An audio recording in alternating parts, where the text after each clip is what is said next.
March 10, 1977 Albert ಸ್ಪಜಿಯಾರಿ ಅನ್ನೊಬ್ಬ ವ್ಯಕ್ತಿನ police arrest ಮಾಡಿ ಕೋರ್ಟ್ಗೆ ಕರ್ಕೊಂಡು ಹೋಗ್ತಿರ್ತಾರೆ.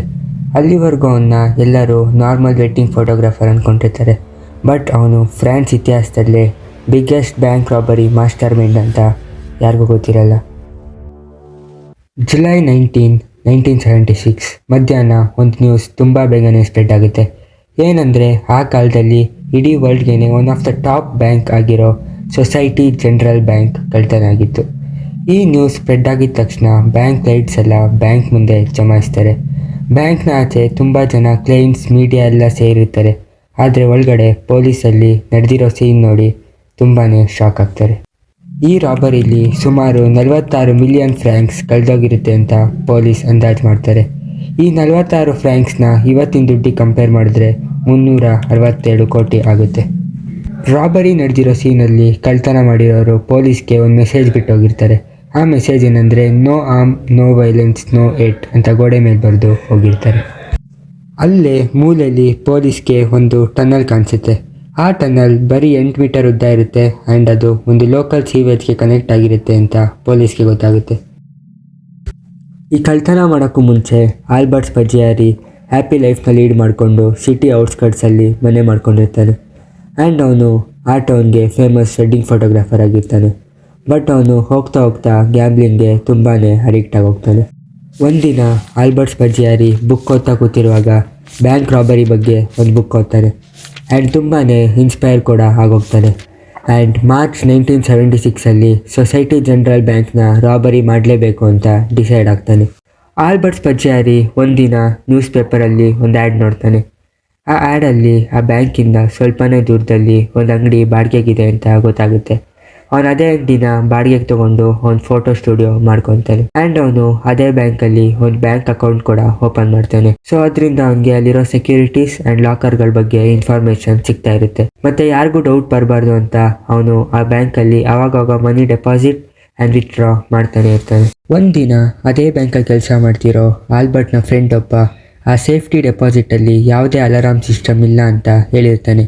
ಇದು ಆಲ್ಬರ್ಟ್ಗೆ ನೆನಪಿರುತ್ತೆ. ಆ್ಯಂಡ್ ಆ ಕಾಂಕ್ರೀಟ್ ವಾಲ್ ಬರೀ 2 ಮೀಟರ್ ಅಷ್ಟು ಮಾತ್ರ ಬಿಡ್ತಿದೆ ಅಂತ ಹೇಳಿರ್ತಾನೆ. ಇದನ್ನು ಕೂಡ ಆಲ್ಬರ್ಟ್ ಜ್ಞಾಪಕ ಇಟ್ಕೊಂಡಿರ್ತಾನೆ. ಸೊ ಇವಾಗಿಂದ ಆಲ್ಬರ್ಟ್ ಆ ಬ್ಯಾಂಕ್ ಸುತ್ತಮುತ್ತ ಇರೋ ಮೋರಿಗಳನ್ನ ವಿಸಿಟ್ ಮಾಡ್ತಾ ಇರ್ತಾನೆ.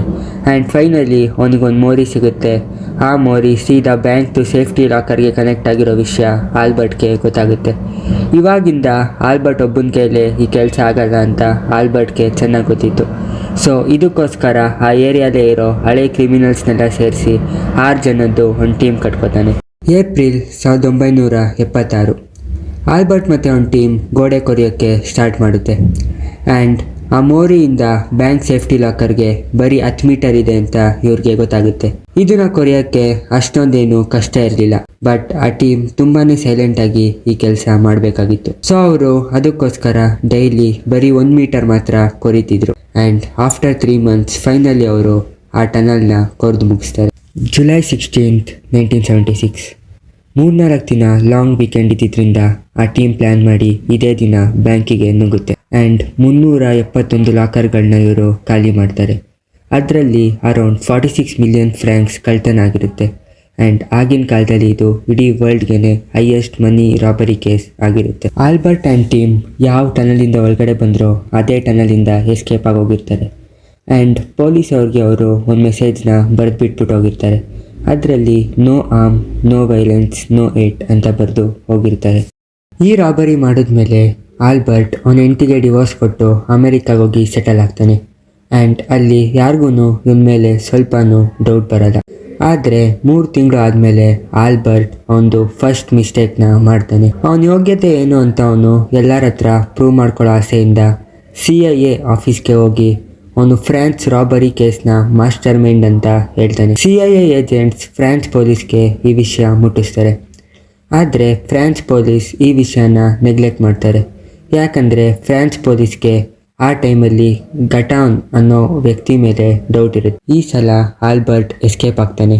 ಬಟ್ 3 ವಾರ ಆದಮೇಲೆ ಆಲ್ಬರ್ಟ್ ಟೀಮಲ್ಲಿರೋ 2 ರಾಬರಿ ಕಳ್ತೋಗಿರೋ ಚಿನ್ನನ ಇಟ್ಕೊಂಡು ಅರೆಸ್ಟ್ ಆಗ್ತಾರೆ. ಆ್ಯಂಡ್ ಅವರು ಆಲ್ಬರ್ಟ್ ಹೆಸರನ್ನ ಹೇಳ್ತಾರೆ. ಸ್ವಲ್ಪ ದಿನ ಆದಮೇಲೆ ಆಲ್ಬರ್ಟ್ ಅವನ ಫ್ರೆಂಡ್ಸ್ನ ಮೀಟ್ ಮಾಡೋಕ್ಕೆ ಫ್ರಾನ್ಸ್ಗೆ ಬರ್ತಾನೆ. ಆ್ಯಂಡ್ ಇಮಿಡಿಯೇಟ್ಲಿ ಅರೆಸ್ಟ್ ಕೂಡ ಆಗ್ತಾನೆ. ಆಲ್ಬರ್ಟ್ 5 ತಿಂಗಳು ಜೈಲಲ್ಲಿ ಕೂಡ ಇರ್ತಾನೆ. ಆದರೆ ಒಂದು ದಿನ ಕೋರ್ಟಲ್ಲಿ ಕೇಸ್ ನಡೀತಿರುವಾಗ ಜಡ್ಜ್ ಮುಂದೆನೇ ಆಲ್ಬರ್ಟ್ 4th ಫ್ಲೋರಿಂದ ಎಗ್ರಿ ಅಲ್ಲಿಂದ ಎಸ್ಕೇಪ್ ಆಗೋಗ್ತಾನೆ. ಈ ವಿಷಯ ತುಂಬಾ ಬೇಗ ಇಡೀ ಫ್ರಾನ್ಸ್ಗೆ ಸ್ಪ್ರೆಡ್ ಆಗುತ್ತೆ. ಬಟ್ ಆಲ್ಬರ್ಟ್ ಅವನ ಹತ್ರ ಇರೋ ಫೇಕ್ ಪಾಸ್ಪೋರ್ಟ್ಸ್ನ ಇಟ್ಕೊಂಡು ಅರ್ಜೆಂಟೀನಲ್ಲಿ ಎಸ್ಕೇಪ್ ಆಗೋಗ್ತಾನೆ. ಅರ್ಜೆಂಟೀನಲ್ಲಿ ಎಸ್ಕೇಪ್ ಆದಮೇಲೆ ಅವನು ಫೇಸ್ ಸರ್ಜರಿ ಮಾಡಿಸ್ಕೊಂಡು ಗಡ್ಡ ಬೆಳೆಸ್ಕೊತಾನೆ. ಸೊ ಇದರಿಂದ ಅವನು ತುಂಬ ದೇಶಕ್ಕೆ ಟ್ರಾವೆಲ್ ಮಾಡ್ಬೋದಿತ್ತು. ಇದೇ ಟೈಮ್ ಪೀರಿಯಡಲ್ಲಿ ಆಲ್ಬರ್ಟ್ ಸೀವರ್ಸ್ ಆಫ್ ಪ್ಯಾರಡೈಸ್ ಅನ್ನೋ ಒಂದು ಬುಕ್ ಬರೀತಾನೆ. ಆ್ಯಂಡ್ ಈ ಬುಕ್ಕಲ್ಲಿ ಅವನು ರಾಬರಿ ಬಗ್ಗೆ ಫುಲ್ ಎಕ್ಸ್ಪ್ಲೈನ್ ಮಾಡ್ತಾನೆ. 1983 ವಿಗ್ ಹಾಕ್ಕೊಂಡು Albert French journalist Bernard Pivot ಅನ್ನೋರಿಗೆ ಒಂದು ಇಂಟರ್ವ್ಯೂ ಕೂಡ ಕೊಡ್ತಾನೆ. Et puis j'ai toujours cherché des trésors. À 12 ans déjà, j'ai commencé à penser à celui-là de trésor. 1989 Albert ಬರೀ 56 ವರ್ಷಕ್ಕೆ ಲಂಗ್ ಕ್ಯಾನ್ಸರಿಂದ ಇಟಲಿಲಿ ಸತ್ತೋಗ್ತಾನೆ. ಇಲ್ಲಿಗೆ ಆಲ್ಬರ್ಟ್ ಸ್ಟೋರಿ ಕಂಪ್ಲೀಟ್ ಆಗುತ್ತೆ.